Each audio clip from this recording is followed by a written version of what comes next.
Thaujal haiba kanbiba mapu Prabhu Jisu Krista gi mingda ichilinau sing oja sing khudingmakpu aihakna anoba sermon amaga loinana mayam khurumjari Ishwar gi wahi taminasi Romeo pandup tara hundoi pada tara maridagi adubu nakhoina phi setpagum Prabhu Jisu Christabu setlu aduga hakchang gi apamba thungnanaba hakchang gi damak thaurang langanu tamina khraba shastra gi wahisi Ishwarna borpina biba oishanu amen ngashigi yaki sermon asigi damakta thamjariba hiram adudi Christabu phigum setlu haibani prarthana tawjage sargada leba ipa Ishwar nachana ibunga nahaki wahi haidok jagadabase aihaku pangbiu nahaki nafamda eikhoi aihaki pungning wakhal thoi hakchang khudingmak kathokchari tagadaba khudingmakta thawai gi oba pangal phangba yaba adugumba wahi oihanbiu haiduna Prabhu Jisugi mingda nijaribani amen Jisu Christabu phigum setlu haibasida Jisu Christa se phi amagi maming rahaina ikhoina khanba yabani aduna Christa se karamba makhalgi phino karamna setkadabano karigi setpa darkar taribano masigi matangda ikhoi khangminanaba hotnarasi ahanbadadi uniform natraga phi setpa haibasi karino masigi kanabasi karino aikhoina khangi uniform setliba police singa se maral leiba mibu phananaba amasung cheirak pinanabani adubu police masamaknadi aranba taunanaba natte doctor na setliba uniform adusu migi thawai kannanabagini migi thawai launanaba natte aduna policing na maral leibasing bu phaduna dandi pinanaba amasung doctor singna anaba singbu kanbinabagi damakta uniform ase setlibani haibase ina haijaningbani aduna uniform setlabadi masana karigumba aranba thabak amata tawba yaroi haibase ningsinghalibani uniform asina aikhoigi daitabu khanghalli aduga aikoi isabu khudum changadabani haibasisu ningsinghalibani aduna aikhoina Christabu karigi amasung karamna settono masigi matangda haidringaida aikhoina khangminaba yabadi mapu ibungonasu fijet ama setli haina isolation number Masputra Hondo gi pada amada hairi mahagi fijet adudi chinglemba pangalaba matik leiba amasung dharma chenbagi fijet ni masigi maramna male mase mafam chana lengdana thambibani haina masida ikoina haibase ikoina uba phangi aduna Ishwarna hairi mabu thajaba mabu ningjaba singnasu Jisu Christabu phi setpagumna setlu haina hairibani aduna Romeo pandup tara hundoi gi pada tara mari asida matang asida Jisu Christabu phi da pandam tawduna phi gi mingtholama piduna Christabu setlu haina Bible na ikoida hairi adu hakchang gi apamba haibadi Galatia da hariba kalakpa asawba michang naiba yu ngawba lamchat haptabana chingba asi mayamase aikhoina Jisu phigum setlabadi kaidongai da su tawroi haina hairi aduna Christagi uniform ase setlabadi aranba pakpi thabakse tawbadi lairadana khanba fawba khalloyana haibani ngasi thajaba ichilinau singda ina hajaningbadi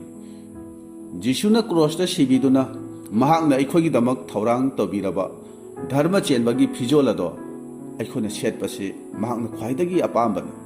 mahaki khwaidagi apambani mase hariba fijol asigi mingdi Christani aduna Christabu aikhoina setlabadi aikhoibu amuk hanna aikhoi asi oina uba phanglaroi fijet leitengna aikhoigi isagi phajadaba isagi amotpa khudingmak kupsinbagumna Christana aikhoigi papase khanjinbibani thajaba khudingna Christabu settaba yadaba fijol amani haibase aikoi khangminasi maramdi Christabu setlabadi aikoi pap ase kaidongai dasu tawraroi atangba fijolna migi pukning chingsinbagum Christabu setlabadi aikhoina migi pukning ase aikhoina thajaba mi orabasu thajadaba sing orabasu aduguma mi khudingmakki pukning ase aikhoina chingsin gani Christabu setliba misingna pap tauge haina khallabasu ꯑꯩꯈꯣꯏꯒꯤ ꯊꯃꯣꯏ ꯅꯨꯡꯗꯒꯤ ꯈꯣꯟꯖꯦꯜ ꯑꯃ ꯂꯥꯛꯀꯅꯤ ꯅꯨꯡꯁꯤꯔꯕ ꯏꯆꯥꯅꯨꯄꯤ ꯃꯗꯨ ꯇꯧꯒꯅꯨ ꯃꯗꯨ ꯄꯥꯞꯅꯤ ꯍꯥꯏꯗꯨꯅ ꯑꯊꯤꯡꯕ ꯑꯃ ꯑꯩꯈꯣꯏꯗ ꯄꯤꯔꯛꯀꯅꯤ ꯑꯗꯨꯅ ꯌꯨꯅꯤꯐꯣꯔꯝ ꯁꯦꯠꯂꯕꯗꯤ ꯃꯤꯒꯤ ꯗꯥꯏꯇꯁꯦ ꯅꯤꯡꯁꯤꯡꯍꯜꯂꯤ ꯑꯗꯨꯒ ꯄꯨꯛꯅꯤꯡꯕꯨ ꯏꯁꯥꯕꯨ ꯈꯨꯗꯨꯝ ꯆꯟꯕ ꯑꯩꯈꯣꯏ ꯉꯝꯕꯅꯤ ꯑꯗꯨꯅ ꯑꯍꯥꯟꯕꯗ ꯏꯁꯣꯔꯅ ꯄꯤꯕꯤꯔꯤꯕ ꯈ꯭ꯔꯤꯁꯇꯒꯤ ꯐꯤꯖꯣꯜ ꯑꯁꯤꯅ ꯑꯩꯈꯣꯏꯗ ꯀꯔꯤꯗ ꯀꯥꯟꯅꯕ ꯄꯤꯔꯤ ꯍꯥꯏꯕꯗꯨꯒꯤ ꯃꯇꯥꯡꯗ ꯑꯩꯈꯣꯏ ꯌꯦꯡꯃꯤꯟꯅꯁꯤ ꯑꯍꯥꯟꯕꯗꯗꯤ ꯈ꯭ꯔꯤꯁꯇꯒꯤ ꯐꯤꯖꯦꯠ ꯑꯁꯤꯅ ꯑꯩꯈꯣꯏꯕꯨ ꯄꯥꯞꯀꯤ ꯐꯤ ꯁꯦꯠꯇꯕ ꯑꯗꯨꯕꯨ ꯈꯨꯝꯖꯤꯟꯕꯤꯕꯅꯤ ꯄꯥꯞ ꯇꯧꯕ ꯍꯥꯏꯕꯁꯦ ꯐꯤ ꯁꯦꯠꯇꯕꯒ ꯄꯥꯡꯈꯛꯅꯤ ꯀꯅꯥꯒꯨꯝꯕ ꯑꯃꯅ ꯄꯥꯞ ꯇꯧꯔꯕꯗꯤ ꯐꯤ ꯁꯦꯠꯇꯕ ꯃꯤ ꯑꯃꯒꯨꯝꯅ ꯃꯤ ꯄꯨꯝꯅꯃꯛꯅ ꯈꯪꯕ ꯉꯝꯕꯅꯤ ꯃꯍꯥꯛ ꯄꯥꯄꯤꯅꯤ ꯍꯥꯏꯅ ꯃꯤ ꯈꯨꯗꯤꯡꯃꯛꯅ ꯍꯥꯏꯅꯒꯅꯤ ꯑꯗꯨꯒ ꯃꯍꯥꯛ ꯃꯐꯝ ꯑꯃꯗꯒꯤ ꯃꯐꯝ ꯑꯃꯗ ꯆꯦꯟꯗꯨꯅ ꯂꯣꯠꯄ ꯇꯥꯏ ꯑꯗꯨꯅ ꯏꯁꯣꯔꯅ ꯄꯤꯕꯤꯔꯤꯕ ꯐꯤꯖꯣꯜ ꯑꯗꯣ ꯁꯦꯠꯂꯕꯗꯤ ꯃꯤ ꯑꯗꯨꯒꯤ ꯄꯥꯞ ꯑꯗꯣ ꯀꯨꯞꯁꯤꯟꯕꯤꯒꯅꯤ ꯃꯩꯍꯧꯔꯣꯟ ꯄꯟꯗꯨꯞ 2ꯒꯤ ꯄꯗ 12ꯗ ꯑꯩꯈꯣꯏꯅ ꯎꯔꯤ ꯑꯗꯥꯝ ꯑꯦꯕꯤꯅ ꯄꯥꯞ ꯇꯧꯔꯕꯗ ꯃꯈꯣꯏ ꯐꯤ ꯁꯦꯠꯇꯦ ꯍꯥꯏꯅ ꯈꯪꯈꯤ ꯃꯈꯣꯏꯅ ꯎꯅꯥꯅ ꯐꯤ ꯁꯦꯠꯅꯅꯕ ꯃꯈꯣꯏꯅ ꯍꯣꯠꯅꯈꯤꯕꯅꯤ ꯑꯗꯨꯕꯨ ꯏꯁꯣꯔꯅ ꯃꯈꯣꯏꯒꯤ ꯗꯔꯀꯥꯔ ꯇꯥꯕꯗꯨ ꯈꯪꯕꯤꯗꯨꯅ ꯁꯥꯒꯤ ꯃꯎꯟꯗꯒꯤ ꯁꯦꯝꯕ ꯐꯤꯅ ꯃꯈꯣꯏ ꯑꯅꯤꯕꯨ ꯁꯦꯠꯄꯤꯔꯝꯃꯤ ꯑꯩꯈꯣꯏꯅ ꯈꯪꯕ ꯌꯥꯕꯗꯤ ꯑꯗꯥꯝ ꯑꯦꯕꯤꯕꯨ ꯐꯤ ꯁꯦꯠꯄꯤꯅꯕꯒꯤꯗꯃꯛꯇ ꯏꯁꯣꯔꯅ ꯁꯥ ꯑꯃꯕꯨ ꯍꯥꯠꯈꯤꯕꯅꯤ ꯃꯁꯤꯗ ꯍꯥꯠꯈꯤꯕ ꯁꯥ ꯑꯁꯤꯅ ꯇꯥꯛꯄꯗꯤ ꯑꯩꯈꯣꯏꯒꯤꯗꯃꯛ ꯁꯤꯕꯤꯔꯤꯕ ꯖꯤꯁꯨ ꯈ꯭ꯔꯤꯁꯇꯕꯨꯅꯤ ꯑꯩꯈꯣꯏꯒꯤ ꯄꯥꯞꯀꯤ ꯐꯤ ꯁꯦꯠꯇꯕꯗꯨꯒꯤꯗꯃꯛ ꯖꯤꯁꯨꯅ ꯀ꯭ꯔꯣꯁꯇ ꯁꯤꯕꯤꯗꯨꯅ Jisugi dharma chenbadu lauduna magi dharma chenbagi fijol adu aikhoida isorna setpiribani aduna anoba walepnabagi phongdokpibagi singlup taretta isorgi wahina hairi ba singlup singase isorgi wahi su khangi isorbu thajei isorgi warep khuding su makhoina khangi adubu isorgi maramda ataisu henna khangbagi khudong chabado singlupsing aduda matam aduda leiramde adubu hojikti khudong chaba khudingmak singlupta marang kaina leire adum oinamakpu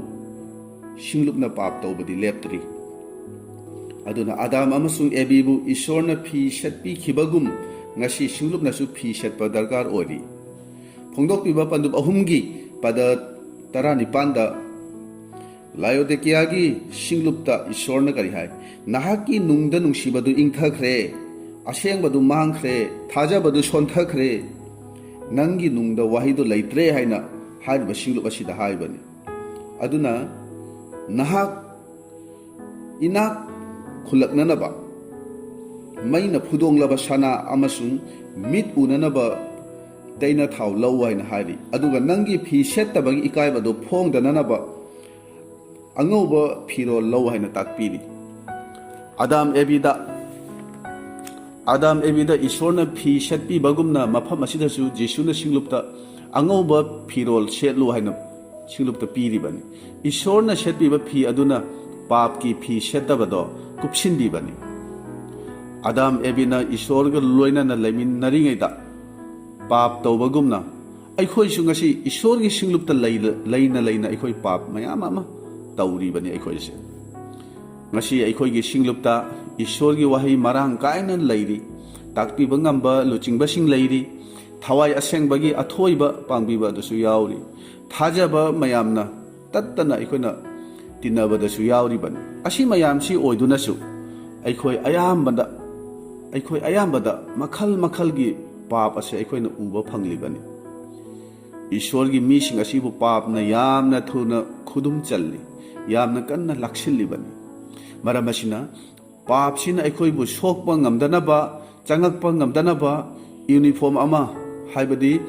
Christagi fijet ase aikhoi setpa tai police orabasu CRP orabasu uniform setrabadi makhoibu michamsingna makhoibu usittabani amasung uniform da leirabadi michamna ikaikhumnba amasung makhoibu kina chatli haibase aikhoina khangi aikhoigi uniform oriba Christagi fijet ase setrabadi papna aikhoibu khudum change haina taurakadoribani aduna layodekiagi singlupnasu fijet adu sette haina hairi aduna thabak khudingmakta afaba amata udre haina isorna hairi aduna angauba firol do lawduna setlu haina haibase aikoina matang asida uba phangbani aikoina kristagi fijet ase hek setpada papta masigi cheitheng ase ihan hanbada phangibani fijet adu ubada papna kiribani ishorga seitanna job ki maramda wari sanabada seitanna hairi ibungona mahak amasung magi imung manungbu sambal khabagumna ngakpi senbibagi maramna aina mahakpu sokpa ngamdabani haina isorda seitanna haiba sekoina uba phangbani job ase ishorgi fijet setpagi maramna papna pap asina jobpu sokpa ngamdabani aduna nang aigi nungda kristagi fijet haibadi dharma chenbagi thabak ado aikhogi nung asida aikhogi hakchang asida dharma chenbagi thabak ado leirabadi pap ki thabak pumba aikhoidagi lapna leigani jisugu fi setpagumna setri phawbadi pap ki thabak sing ase aikhogi nungda asum leigani pap toningbagi wakhal se thadokpa ngamloi pap na matam chuppada aikoi bu leikha tahanana ba ngaiduna leiri haibase aikoi ningsing minasi ngasi jisuna angauba firol lawduna setlo han haribase mabu thajadaba singda natte adubu mahakbu thajaba singlupta yauriba aikhoidani masi aikoi khangminasi jisubu khangna pap tauriba thawai asengbagi khonjel tana aikhoina pap tauriba jisuga unanabagi damakta thaurang tawdaba aikhoida ngasi wahi ase hairibani ngasi aikoi singlupta punba yadrabasu online da salmon kaya tari adubu ngasi su aikoi kaya amadi pap ki lambi da asum chatlibani aikoi isa na changyeng batai matam leiri hojiksu jisu Christabu fi setpagumna aikoi setsi adisu bada mi bu namthak tawba minamba fijet ki matang da mu yengminasi Mahuron padup kuntaret ki tara mangada aikhoina ui madudi Rebekana machanupa atomba Jacob na bor phangnabagi damak mayamba Esauna satan ba chatkringaida mayambagi firol adu sechin handuna mapa isaktagi bor phangnana ba tawi minamduna aranba lambi sijinaduna mapa bu bor pihanna ba tawbase aikhoina uba phangi masini minamba firol namthaki fijet haina haibase subnatagi mapa dagi bor phangnabagi damakta minambagi fijet adu setlibani ishorgi oiba lambi adu da chattaduna taibangpan bagi pap ki lambi da chattuna bor phangnana ba hotna base matang asida aikoina uba phangi nang ainasu masigumbagi minambagi fijet ase setuna bor khakta phangnabagi damakta chatlibara aigi awaba koklaga loire anaba pharaga loire aigi thabak sima oiraga loire asumna aikoi minambagi pap ki lambi da aikoi chatlibara aikoina mibu apangba siribara natraga ishorbu apangba siribara aikoi aigi asengba saktam adu losillaga sasinabagi anouba saktam amada aikoi ase hinglibra aikoi khanthaminasi isakna jacobu sengna masak khanglamlabadi borado piramloidobani aduna aikoi sengdaba minambagi fijet selibra minambagi saktam da aikoi hinglibra minamba dharma chendaba mongda bor phangnanaba matau mananaba aikoi hotnaribra asumna hotnabasida aikoi bordi phangkhiba yai adubu phangliba bor adugi maramna yamna awahaba polum pubatai aikoi jacob na mapadagi namthak tawduna phangkhiba bor adugi maramna awaba mayam ama jacob na nangkhiba do aikoi khangibani masini minambagi fijet amasung namthaki firolena namthaki firol setpa haibase ahum subadadi dharma chenbagi fijet ki matangda mu yengminasi job pandup kunmapan gi pada taramari da aikhoina uri job na matang sida haibasi mahangna dharma chenbabu phi gumna setli hairi aduga ishorna mahakku khanjinbi ana hairi aikhoina su dharma chenba Christabu phi setpagumna setlabadi ishorna aikhoibu ngakpi senbigani aduga achumba wayenda chatpa matamda maduna phajaba firol setpagumni ana hairi dharma chenbagi lambida achumba wayenda aikhoina chatpa matam asida ishorna aikhoibu khanjinbiduna ngakpi senbiribani aduna aikhoina kristagi fijet setlabadi hakchangi apamba singdi kaidongaidasu aikhoina thunghalaroi adubu thawagi apamba do aikhoina thunghangani maduna aikoi pukning sengna ताइबंगपान असिदा अखोने हिंगबा ngamgani dharma chenbagi phirol settuna achumba wayan gi lambi da chatpasini dharma chenba Krista gi phijet haina haibase ईश्वर की धर्म चेंब सेलबदी मदुना लेतेंग ओइरबदी ऐखोई पाप की थबक से अखोने तौब ngamloi फत्तब लंबी the Chatap ngamloi असेंग अचुंब लंबी the ऐखोई Chatap ताई अचुंब लंबी the चटुना अचुंब वायन की थबक तौरिबदुमक ऐखोई की फिजेट ओइरिबनी फिजेट अदुना ऐगी कनबिबगी लंबी अदो मदुना ओइ अदुगा धर्म चेंबदा हिंगबगी लंबी मदुना ओइबा हौरइबनी ईश्वर यावदना धर्म चेंबगी थबक तौब मीसु ताइबंगपान असिदा मरांग कायना लैरिबनी मदुदी ईश्वर की मियेंगदा करि हाइगे अमोटपा फदी सेगाइबगुंबनी मी लिसिंग कया कया मपुक थन्ना पिजरबसु मफी थोनबिरबसु मयु मकई साबिरबसु मयाम असे अफब थबकने हाइना खल्लबसु करिगुंबा थबकसिंग असिदा जिसुगी दमकता हारिबा थबकसिंग असे जिसुगी दमकता जिसुगी मिंगदा जिसुगी मरमना तौबा ओइद्रबदी तौरिबा थबक अदुगी कानाबा करिसु लैते अदुबु जिसुगी मरमगी दमक महाकी मिंगलेनगी दमक मदु अदुगु महाकी मिंगलेनगी दमक तौरिबा थबक अदुदी धर्म चेंबा थबक ओना सिंथानागनी मरमदि मदुदा जिसुगी नुंसीबा अमसुंग जिसुगी अरान खुबा मदो यावबगिनी जॉबना हाइरी आइना धर्म चेंबगी फिरोलदु सेटपदुदा ईश्वरना आइबु खंजिनबिरे अदुगा अचुंबगी थबक तौबदुना आइगी दमक फिजेट लैतेंग ओइखरे जाकोबनदी ममाना पीबा मयामबगी फिरोलदु सेटपगी मरमना मिनम्बा नमथाकी फिजेट अदु ओइखिबनी मरमदी मदु मपादगी बोर खक्ता फंगनबगी दमकता सेटखिबा फिजेटनी अदुना नंग अइना धर्म चेंबगी फिरोल सेटलबदी ओइदबा मिनम्बा फिरोल सेटुना नमथाकी माइखुम उप्पगी दरकार ओइद्रे धर्म चेंबगी लंबीदा चटपदुदा ईश्वरना नंग अइबु बोर पिबिगदोरिबनी मरमसिना ऐखोई जिसु ख्रिस्टबु फी सेटपगुमना सेटसी नंग अइना सेलिबा फिजेट असे धर्म चेंबगी फिजेटरा मिनम्बा नमथाकी फिजेटरा ऐखोई इसा इसाना मुन्ना वाखलजे खंथमिनसी बाइबलना हाइदी थवाई असेंबगी मपान नत्तना कनानासु जिसु प्रभुनी हाइना हाइदे अदुना नंग अइना जिसुबु सेंगना थाजदुना बप्ताइज लौरबा मखैना फी सेटपगुमना ख्रिस्टबु सेटलबनी हाइदुना गलातिया पंदुप अहुमगी पद कुंतरेता मयक सेंगना हाइरी ऐखोई ख्रिस्टगा लोइनाना क्रॉसता सिमिनखरबनी हौजी ऐखोइना हिंगलिबासे ऐखोइगी नुंगदा ख्रिस्टना हिंगलिबनी मरम अदुना ताइबंगपानबगी मिनम्बा फिजेट हुंदोक्तुना ख्रिस्टगी फिजेट धर्म चेंबगी फिरोलदो ऐखोई सेटपताई मरीसुबदा ख्रिस्टबु सेटपा हाइबसे ताइबंगपानबबु जॉय तौबनी ताइबंगपानबबु जॉय तौबा हाइबसे ताइबंगपान असि तौरिबा चटलिबा पापकी थबक मयाम असिदा अइना ngamduna जॉय तौदुना चटपा हाइबनी मसीबु जॉय तौबा मीसिंग अदुना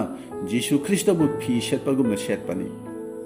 फोंदोक्पिबा पंदुप अहुमगी पद मरी अमसुंग मंगा असिदा अखोइना उबा फंगी मदुदी सारदेगी सिंगलुप असिदा मखोइगी मफी मरोल मोटहंदबा मी खरा लई हाइना हाइरी ngasiju singlupta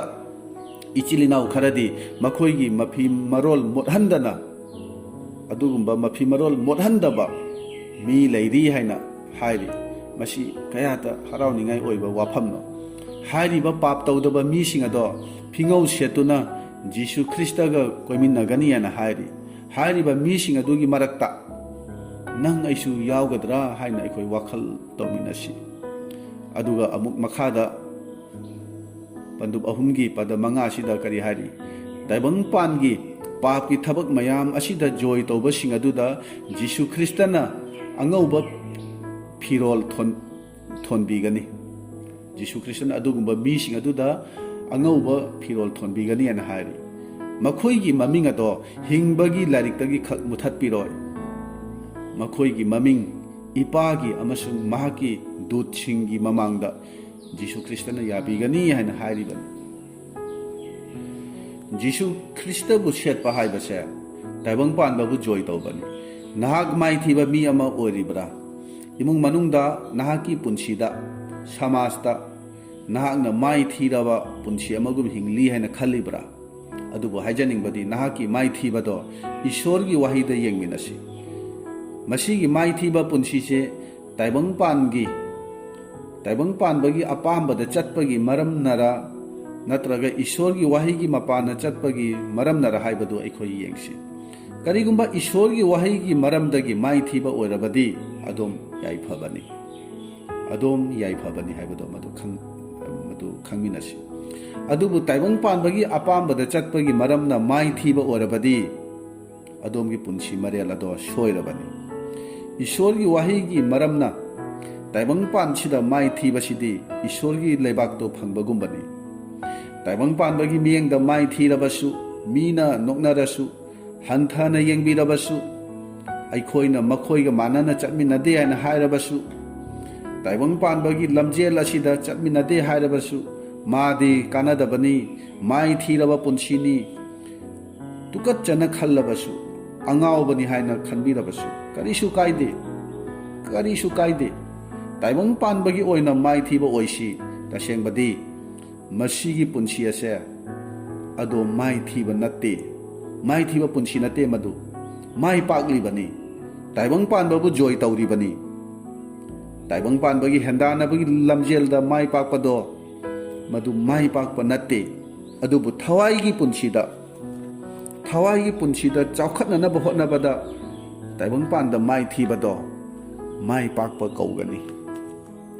adugumba miyoi sing adudani Jisu Christana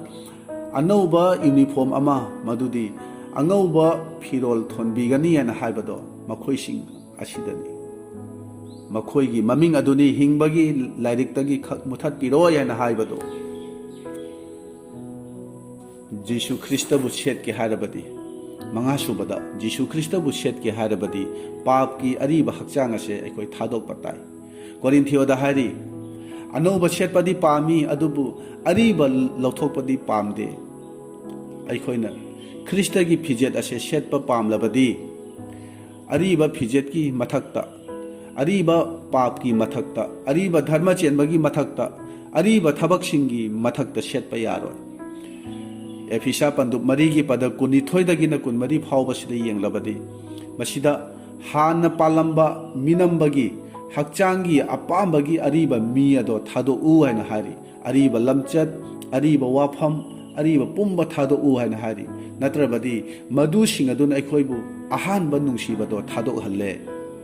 aduga hariba pap singaduna punsibu khudum chanba hawra I haina hari ariba mi adu thadokpa matungdagidi